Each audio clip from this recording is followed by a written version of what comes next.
Hello everyone. My microphone is broken and I'm waiting for my next one to come in the mail. So while we wait, and I hate to say this, but use the text-to-speech. At least it's better than text prompts, which is absolutely mind-numbing to add, but, here's 5 creepypastas I found. Hope you enjoy. Number 1, a series of happenings one might describe as less fortunate than the favorable sequence of events that could happen.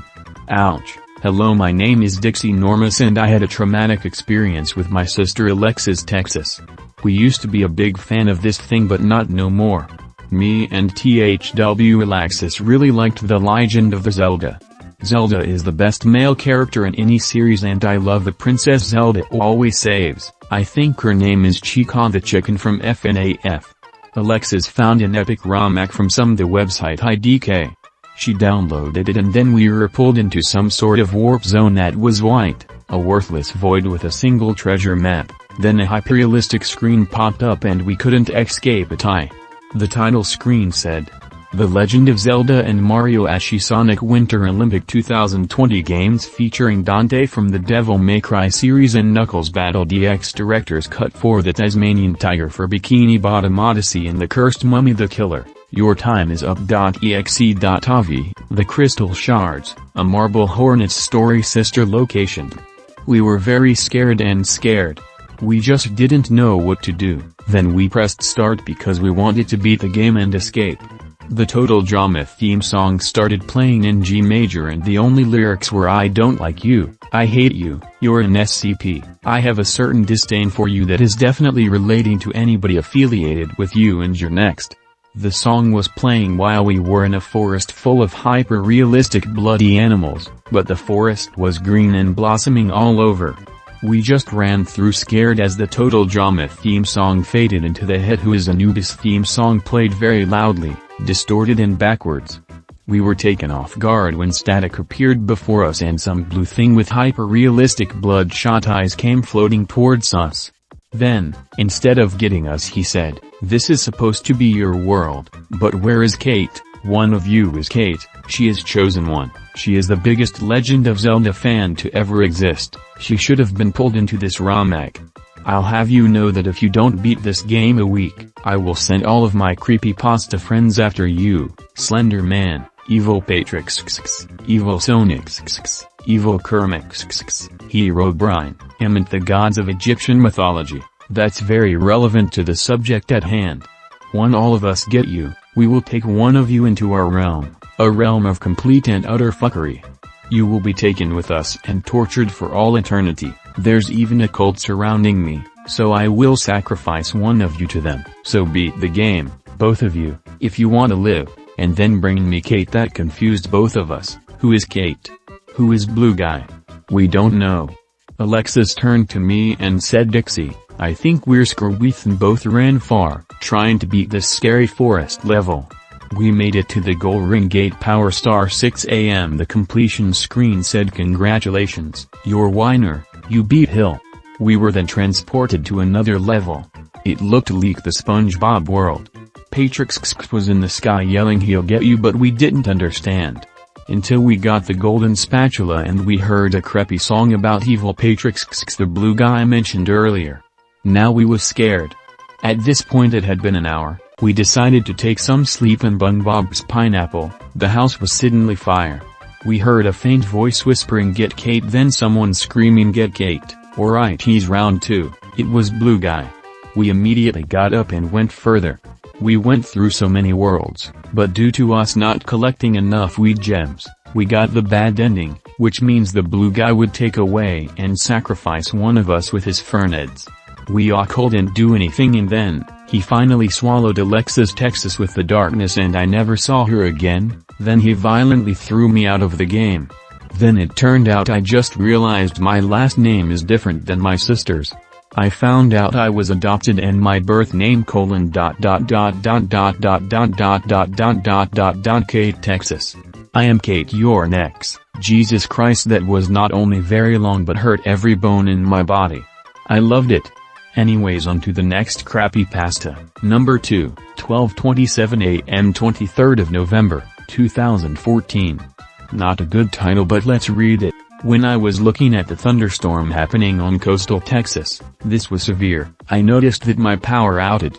And then what suddenly happened is that Slenderman popped out whispering very creepy noise. And then Jeff popped out and vomited on kitchen table. And then Sonic.exe popped out and smiled at Jeff. And then I got Ebola and died. And then old withered Foxy popped out and I flashed light at him. And then he disappeared down hallway. And then phone was couch. And then Toy Chica served my snack for me. And then I got Ebola and blew up. And then old withered Bonnie popped out and I put on Freddy mask. And then old withered Chica popped out and hid poster of ballooning boy. And then as I wrote this power went out and then old withered Foxy. And then the puppet listened to thunderstorm. And then the Flying Dutchman danced to the beats of thunderstorms and stuff and then I placed copyright label on old withered Foxy as he grew big without housebreak. And then thunder. And then I got Ebola and went Lenny all over old Chica and my head exploded so then Chica got Ebola and died and then thunderstorm cheesed house to dead. And then chicken blew up and the feathers nuked. And then a skeleton popped out and ate Texas. And then it later ate everyone as they died very bloody death. That was a story. Number 3, a normal day in the life of cheese. Prepare yourselves, this is going to be very long. Today started out as a normal day. I woke up, had some coffee and started to go to school. However, when I arrived, there was nobody there. I went up to my class and started to look into the door window because it was locked. When I looked in I saw a pair of bright red pupils staring into my soul. Then I heard a deep scratchy voice that said you're next. I then got worried and started running as fast as I could and heard his voice again. You can't run. You're too slow and I am God. I then put the pieces together. Red glowing eyes, deep scratchy voice and I am God. I was being chased by Sonic.exe. He then caught up to me and then attempted to slash at my stomach. He missed because I saw him in front of me and then tried to turn back. He then started his pursuit to kill me. I ran back down the hallway and came up to a dead end. I turned around and looked to see where he was.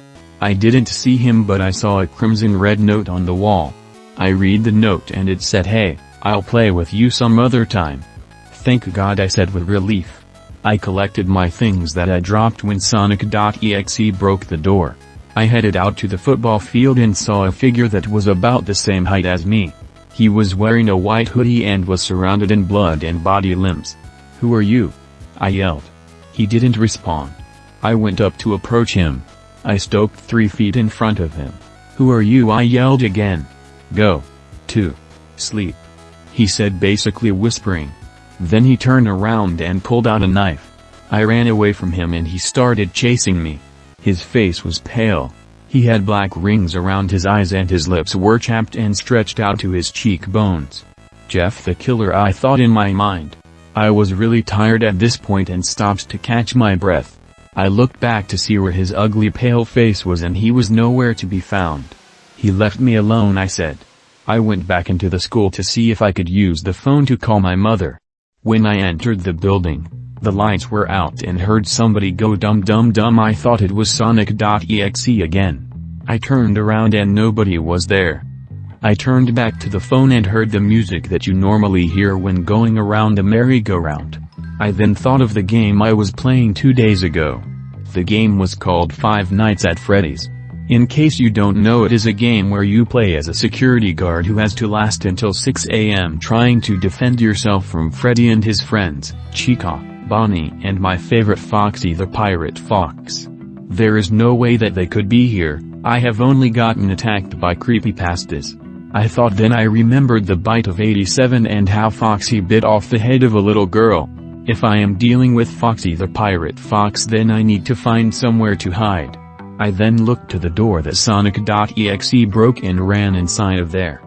I was the only door that was opened, so I ran in there. I turned on the lights in the classroom to find a good hiding spot. I then heard the sound of metal hitting concrete and began to hurry. I turned the lights off and hid under the teacher's desk. I held my breath as I heard him running into my classroom. "Where are you, laddie?" I heard him say. I could tell it was Foxy because he is the only one that says laddie. "Foxy, are you sure he is in here?" I heard a lesser deep voice say as I heard Foxy pick up a desk and slam it into the ground, breaking it. Freddy, I'm about as sure he is here as I was in '87 when that little kid got too close to me mouth. Foxy said with a screeching roar. Foxy picked up 5 more desks, smashing them all to pieces. Freddy did the same with 2 of them. How do I get out of here? I whispered. Shush, I heard something. Foxy said. I didn't say anything until Freddy said it might be under the teacher's desk. Fuck. I thought as Foxy said, why didn't I think of that? I was really shrewd now, so I did what any responsible person would do. I grabbed something random off the desk and threw it at Foxy. What I threw happened to be scissors. Ye be finished now, laddie. Foxy yelled.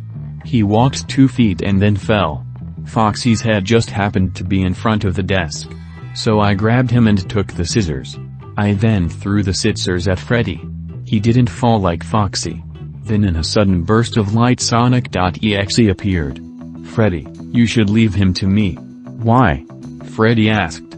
He has already killed Foxy. If I were you, I would stay away from him. Sonic.exe and Freddy then teleported away. They're gone, I said with a sigh of relief.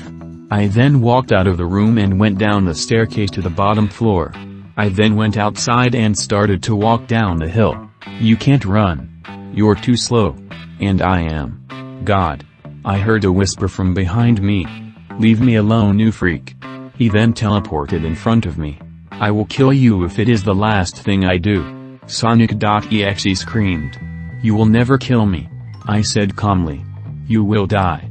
Sonic.exe was still screaming at me. This time he was louder. Sonic.exe then proceeded to slash at my eyes, but I jumped backwards. Then Jeff the killer grabbed me by my arms. You will go to sleep peacefully, Jeff whispered into my ear. I then accepted fate and gave up waiting for Sonic.exe to slash my stomach open, but I didn't feel anything. I then opened one of my eyes to see that Freddy Fazbear was holding Sonic.exe back. Uyll ni veras top me or h old me back fazbr. Sonic.exe screamed. Jeff then let me go and I ran away far enough to watch the fight. Jeff grabbed Freddy by the arms and said, stop trying to ruin the fun, Freddy. Freddy responded with, he did something that I can respect, he killed Foxy. Suddenly Barney jumped down and landed on Jeff. Then he punched Sonic.exe in the eyes. Sonic.exe was enraged by this. Barney then proceeded to punch off Freddy's hat for his costume, revealing that he was actually Foxy the Pirate Fox. You all will never kill this boy. Barney yelled. Fozy? Sonic.exe said with question. We thought you were dead, Jeff said. Ye see laddies, I thought I was dead, but when I woke I saw a note and a Freddy costume. The note said that if I woke up that he saved my life, and that if I wanted to help him that I should put on the costume and run to the first creepypasta I saw. Foxy said. So you are good? Barney asked. Yes, I be good laddie, Foxy responded. Then Sonic.exe looked up and saw a bird that shits missiles. It just happened to be shitting as Sonic.exe saw it. They all died in the end. Jesus H. Christ, that was long. Anyway. Number 4, Dead Sponge.avi, and yes, this exists. The video shows an outside view of SpongeBob's pineapple house for about 2 minutes. The door was open as if someone was about to enter in it, but no one did. After 2 minutes of this, the camera shot inside to SpongeBob's bedroom where SpongeBob is sleeping. For about 20 seconds. The foghorn clock starts to make the foghorn sound, as usual. SpongeBob got up, stopped the clock, and shouted, hooray! He put on his pants, and said, this is going to be the perfect day. This is because. He dashes over to his calendar, and flips it. I have to drive a boat. I feel like I am going to get my driver's license. He jumped for joy, then ran out of the house, got to Mrs. Puff's boating school, then grabs a boat. This is where things began to get weird. He drives the boat without caution for about a minute, then crashes into another boat, causing his blood and brain to ooze slowly out of his holes. He just lied there without doing anything for about 2 minutes, before it cut to black. There were episodes of clips moving fast for about 7 seconds while a low beep can be heard. After that, It cut to a funeral where there are a bunch of tombstones. SpongeBob's friends were there, even Squidward. They threw flowers at the tombstone, then they all began to cry and say, "We are going to miss you, SpongeBob," while a deep Russian voice can be heard in the background, meaning, "Death and misery are both in your hands."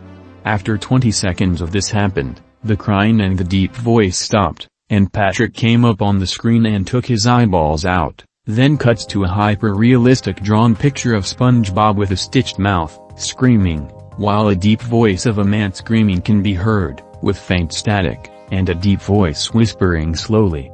Then the video ends with static for 4 seconds. As far as I know, no one else has seen it, but it's somewhere on 4shared called deadsponge.avi.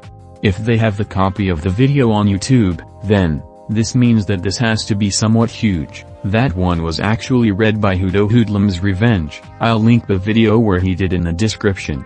Alright, on to the final story. Number 5, Sesame Street, Hard Mode. This is kinda long, so buckle up. Do you like Sesame Street? Answer me honestly.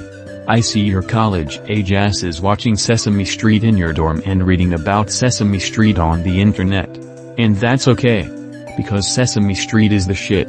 The shit I sprayed in horror all over my walls, my carpet, my keys, my clothes, and my $600 laptop after discovering that no, it wasn't some cocaine-addled nightmare, there really is a fucking advanced Sesame Street for older people.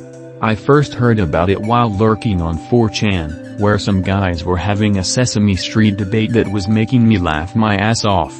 Then someone typed a comment about Sesame Street, Hard Mode, and the thread went silent.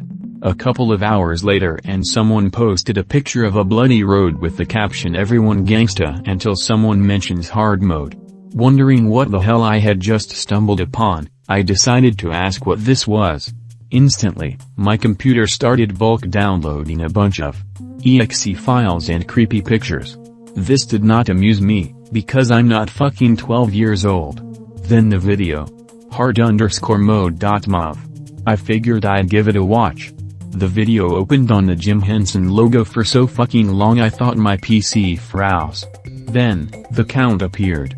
He was writing on a chalkboard, and it appeared to be pretty basic arithmetic. 2 + 2, 4 to 3, stuff like that. There were kids sitting on the floor around him. I'm so glad you're here. The count said as he stared into the screen. Come join us in our game of mathematics. The count went from kid to kid asking if they could solve the problems he wrote on the board.